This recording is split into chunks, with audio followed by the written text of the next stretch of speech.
भैया last video तक हमने देखा था जिन्वू मर रहा है क्योंकि बीच मोनाक ने उसके पीछे से हमला करके अपने नाखून उसके आर पार डाल दिए हैं। एंड अब आगे देखते हैं कि क्या होगा बिना कोई टाइम गवाए। Let's start the video.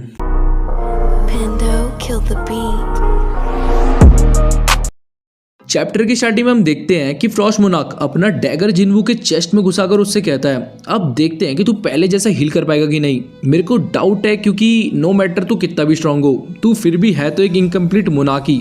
क्या यही तेरी लिमिट है? अगर है तो फिर तू विटनेस नहीं कर पाएगा उस दिन को जिस दिन हमारी आर्मी इस धरती पर अपना कदम रखेगी।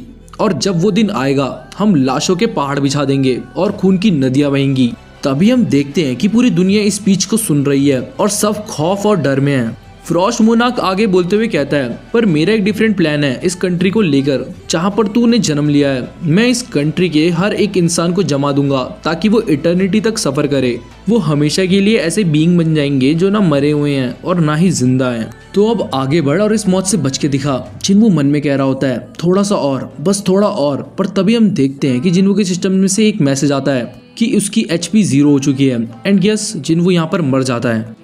पर तभी अचानक से सिस्टम में हलचल होती है और मैसेजेस आने लगते हैं कि इस प्लेयर ने ब्लैक हट को पोजेस कर लिया है। इस प्लेयर ने सारे रिक्वायरमेंट को मेट कर लिया है जो पैसिव स्किल के लिए चाहिए थी, अननोन।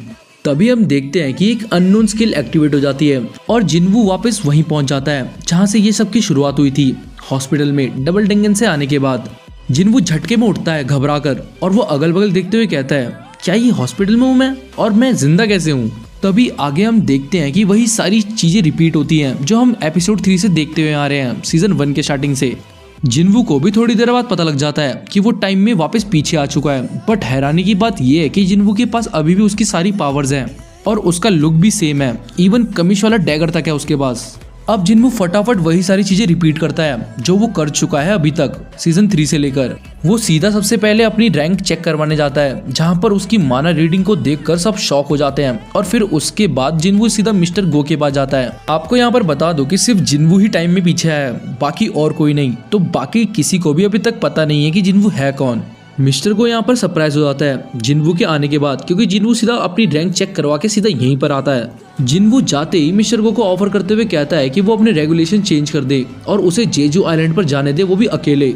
जो सुनकर मिस्टर को भड़क कर कहता है अबे तू पागल है, तुम्हें पता भी है अभी तक कितनी रेड्स फेल हो चुकी हैं वहां पर तभी एकदम से मिस्टर को अचानक से शॉक हो जाता है जिन्वू की भयानक एनर्जी वाली ऑरा को देखकर और कहता है ये पावर जो इसके पास है वो नेशनल लेवल हंटर से भी कहीं ज्यादा है, ये कैसे पॉसिबल है।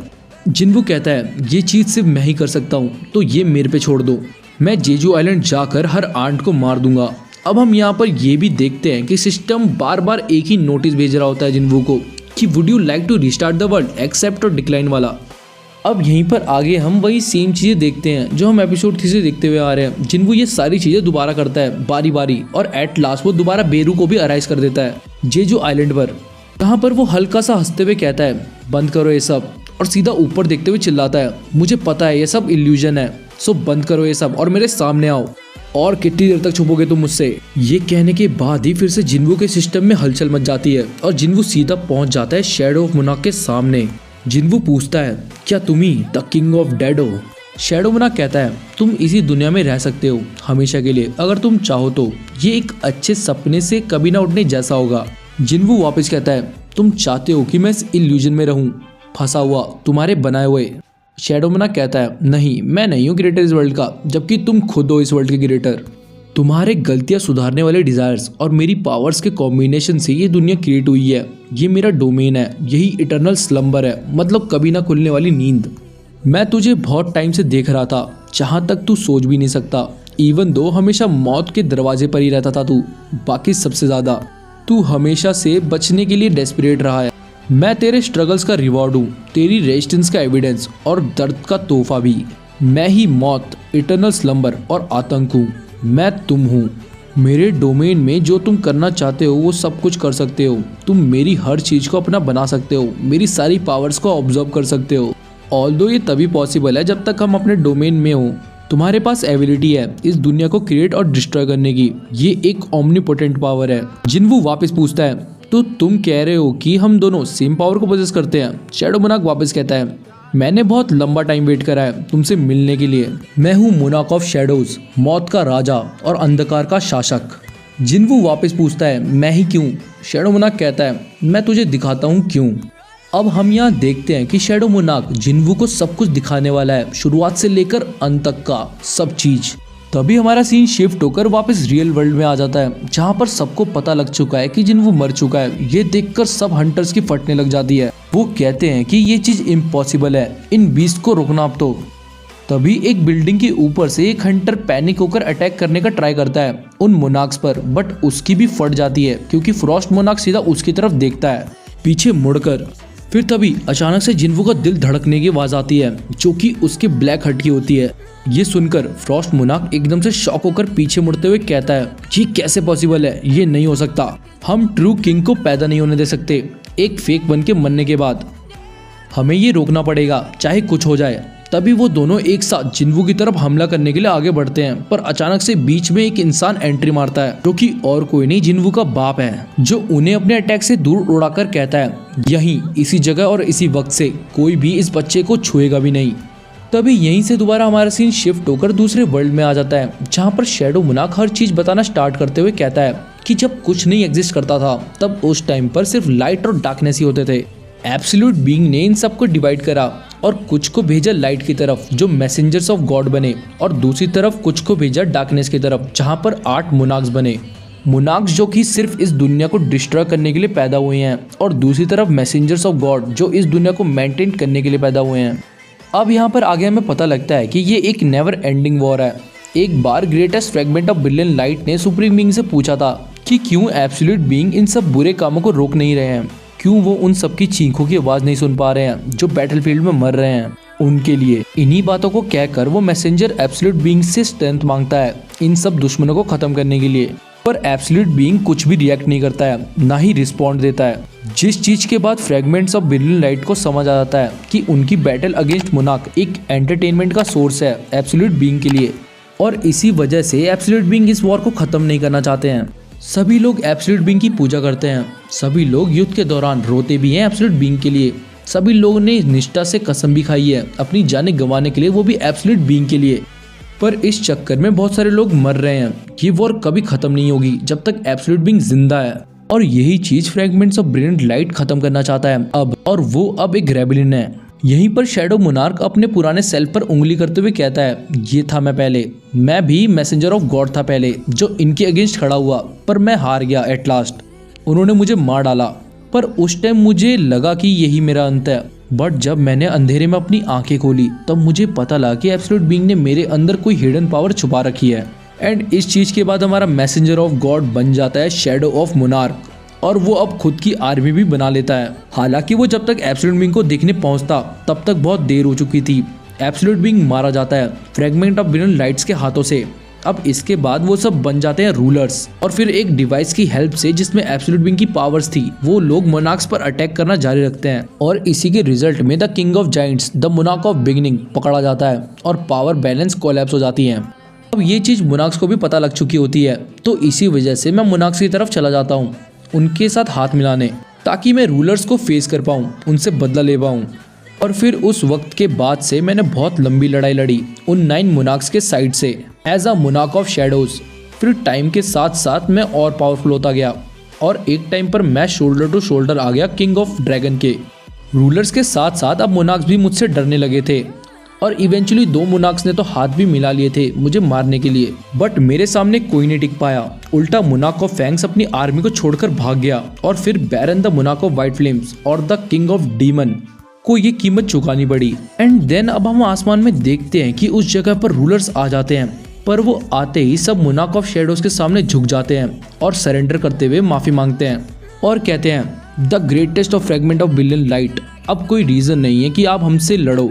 जिस पर मोनाक ऑफ शैडोज कहता है नो रीजन मतलब तुमने मेरे मास्टर को मारा है, जिस पर वो रूलर कहता है कि वो हमारे भी मास्टर थे, और तभी एकदम से गुस्से में शैडो ऑफ मोनाक उसको मुंह के बल पकड़ लेता है। रूलर कहता है तुम भी अच्छे से जानते हो कि हमने ऐसा क्यों करा, हम बस ये वॉर को खत्म करना चाहते थे, अगर तुम्हें अभी भी लगता है कि हम गलत हैं तो हमें मार दो अभी इसी वक्त। फिर हम देखते हैं कि दोबारा रूलर सलामी देते हैं शैडो ऑफ मोनाक को और उसको अपने गुस्से को छोड़ने के लिए कहते हैं। यहाँ पर शैडो मोनार्क कंफ्यूज हो जाता है। वो एक सिंगल सोल्यूशन तक नहीं ढूंढ पाता और इसी वजह से वो छुप जाता है ताकि वो एक रिवेंज प्लान कर सके। और छुपने के बाद वो दोबारा मोनार्क्स के पास वापस जाता है और वो उसे एक्सेप्ट भी कर लेते हैं। अब यहीं पर मोनार्क्स ने अर्थ को चुना है उनकी बैटलफील्ड बनाने के लिए, जिसकी वजह से मैनकाइंड पूरी तरह खत्म हो चुकी है। पूरी दुनिया नरक बन गई है। जिन्वो ये भयानक मंजर देखते हुए कहता है, ये मैंने देखा है पहले। जिस पर शैडो मोनार्क कहता है, नहीं, ये पास्ट इवेंट्स है तुम्हारे अर्थ के, जहाँ पर मोनार्क्स अर्थ को तबाह करने के लिए आए थे। ये दूसरी तरफ रूलर्स भी अर्थ को मेंटेन रखते थे। रूलर्स से जब तक सोल्जर्स भेजे अर्थ पर मोनार्क्स को ढूंढने के बाद, तब तक बहुत देर हो चुकी थी। पूरी अर्थ खत्म हो चुकी थी। रूलर्स ने दोबारा हर चीज को सही करने के लिए एक फॉरबिडन डिवाइस का यूज करा, जिसमें एब्सोल्यूट बीइंग की पावर थी, द कप ऑफ री इनकारनेशन, एक गॉड का इंस्ट्रूमेंट जिससे हम टाइम को 10 साल पीछे कर सकते हैं। रूलर्स ने हर वो चीज करी इस दुनिया को बचाने के लिए, बट अर्थ बहुत वीक था मोनार्क्स के अगेंस्ट, क्योंकि एक वर्ल्ड विदाउट माना कभी इस खतरनाक बैटल को झेल ही नहीं सकता। रूलर्स जानते थे कि वो सबको बचा नहीं सकते, सो अल्टीमेटली उन्होंने डिसाइड करा एक पावर ऑफ पोशन एक छोटी पॉपुलेशन में बांटने का, ताकि अर्थ में लाइफ एग्जिस्ट रहे। और इसी वजह से हंटर्स ने जन्म लिया, ऐसे लोग जो सरवाइव कर पाए इस वर्ल्ड में। हमें यहाँ पर यह भी पता लगता है कि अर्थ ऑलरेडी बहुत बार खत्म हो चुका है और सिर्फ री इनकारनेशन कप की वजह से लाइफ एग्जिस्ट कर रही है। एंड मेन बात तो ये है कि उस री इनकारनेशन कप की भी लिमिट है। दूसरी तरफ दोनों मोनार्क ऑफ डिस्ट्रक्शन और मोनार्क ऑफ शैडोज इतने पावरफुल हैं कि उनका होस्ट मिलना इम्पॉसिबल है जो उनकी पावर झेल सके। होस्ट मतलब वेसल मिलना इम्पॉसिबल है। और तब जाकर मोनार्क ऑफ शैडोज आर्किटेक्ट से मिलता है, जो उनकी हेल्प करता है एक होस्ट ढूंढने के लिए, एक सिस्टम बनाकर। आर्किटेक्ट एक स्ट्रॉन्ग मेंटेलिटी, सुपीरियर फिजिक वाले इंसान को लेना चाहता था। उसने बहुत लोग ढूंढे जो मेरे वेसल बन पाए, और तभी उसी दौरान मुझे तुम दिखे। मैंने तुम पर नजर रखी, एंड डिस्पाइट आर्किटेक्ट तुम्हें नहीं चाहता था, पर तब भी मैंने तुम्हें चूज करा। और मैं ये चीज एक और बार कह रहा हूँ, मैं ही तुम्हारे स्ट्रगल्स का रिकॉर्ड हूँ, रेजिस्टेंस का एविडेंस और दर्द का तोहफा भी। जिन्वो वापस कहता है, मेरे को डाउट है कि मैं स्ट्रॉन्ग इनफ भी था ये पावर्स को होल्ड करने के लिए। जहाँ पर शैडो मोनार्क कहता है, आर्किटेक्ट के सिस्टम ने तुझे एडप्ट करवाया तुम्हारी एटमोस्ट लिमिट तक, रिक्रिएशन और गेम्स के थ्रू। अब यहाँ पर जिन्वो सब कुछ समझ जाता है और वो फिर भी पूछता है कि शैडो मोनार्क ने आर्किटेक्ट को धोखा क्यों दिया। जिस पर शैडो मोनार्क कहता है कि एक अपॉलॉजी जो रूलर्स ने दी और धोखा जो मुझे मोनार्क्स ने दिया। मैं बहुत टाइम से देख रहा था कि मैं किसकी साइड लूं, एंड फिर मैं एक सिंपल डिसीजन पर आया, और ये डिसीजन मैं चाहता भी था। तुम्हारे साथ टाइम स्पेंड करके मुझे इतनी खुशी मिली कि मैं अब तुम्हें खोना नहीं चाहता था। I became you and you became me. ये स्ट्रेंज बात नहीं होगी कि हम में से एक ही इस बॉडी का ओनर बनेगा, पर अब हम दोनों एक ही हैं। सो मैं तुम्हें चॉइस दे रहा हूँ, तुम डिसाइड करो कि तुम्हें यही रहना है इस डेथ डोमेन में, जहाँ तुम्हें वंडरफुल ड्रीम्स को जीने का मौका मिलेगा, और या फिर तुम्हें वापस रियलिटी में जाना है जहाँ पे तुम्हें दुश्मनों से भिड़ना पड़ेगा। जिन्वो वापस कहता है, तुमने कहा कि तुम एक डिसीजन पर आए, बट तुमने रूलर्स का साथ नहीं दिया कभी, और ऊपर से अब तुम उनसे लड़ना भी नहीं चाहते। तुम भागे क्यों मोनार्क्स के साथ एक दूसरे वर्ल्ड में? जिस पर शैडो मोनार्क कहता है, क्योंकि वहाँ पर मेरी कोई जगह नहीं थी। जिन्वो भी वापस कहता है, मेरा आंसर भी यही है, सेम, मैं भी यहाँ पर बिलोंग नहीं करता। ये सुनने के बाद शैडो मोनार्क स्माइल करके वहाँ से जाने लगता है। जिन्वो कहता है, क्या ये हमारी लास्ट मीटिंग है? शैडो मोनार्क कहता है, मैं तो वापस इटर्नल रेस्ट पर जा रहा हूँ, बट तुम द मोनार्क ऑफ शैडोज एक इमॉर्टल रहोगे। सो आई डाउट कि हमारे रास्ते अब टकराएंगे भी। इस डेथ से तुम्हारी पावर एक एब्सोल्यूट बन चुकी है, क्योंकि मैं ही तुम हूँ। इसी के साथ हमारे चैप्टर खत्म होता है और आज की वीडियो भी। एंड अब जिन्वो सब कुछ जान चुका है, ऊपर से अब उसे सारी पावर्स भी मिल चुकी है शैडो मोनार्क की, क्योंकि अब वो खुद ही एक शैडो मोनार्क है। नेक्स्ट वीडियो में हम देखेंगे कि क्या जिन्वो अब कमबैक कर पाएगा या नहीं, और उसके पापा का क्या हुआ। सो अगर अभी तक आपने चैनल को सब्सक्राइब नहीं करा तो कर दीजिए, एंड वीडियो को लाइक एंड शेयर भी for more such content. And अब मिलते हैं आपसे एक और नेक्स्ट अमेजिंग स्टोरी लेवल की वीडियो के साथ। तब तक के लिए बाय।